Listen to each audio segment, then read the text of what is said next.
Hi అండి, నమస్తే. Welcome to Radhakrishna వంటలు. ఈరోజు మన ఛానల్లో కాజు బిస్కెట్స్ అయితే చేసి చూపించబోతుందండి. స్వీట్గా అలాగే కారంగా. ముందుగా ఒక బౌల్ తీసుకుని బౌల్లో 1 కప్ మైదా పిండి అయితే వేసుకోవాలండి. అలాగే 3 టేబుల్ స్పూన్ పంచదార పొడి అయితే వేసుకోవాలి.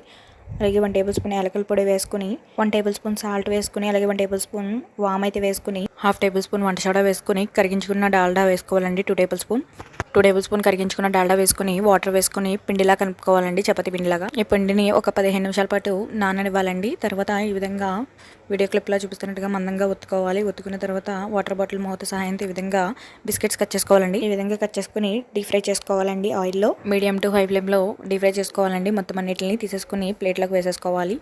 అలాగే వీటిలో షుగర్ వేసాం కాబట్టి కొంచెం స్వీట్గా ఉంటాయి కాబట్టి, కొంచెం కారంగా కావాలి కాబట్టి మిగతా వాటిని సెపరేట్ చేసుకొని అందులో కొద్దిగా కారం, కొద్దిగా సాల్ట్ వేసుకుని ఈ విధంగా వేడిగా ఉన్నప్పుడు కలుపుకుంటే స్వీట్గా అలాగే కారంగా కాజు బిస్కెట్స్ అయితే రెడీ అయిపోతాయండి.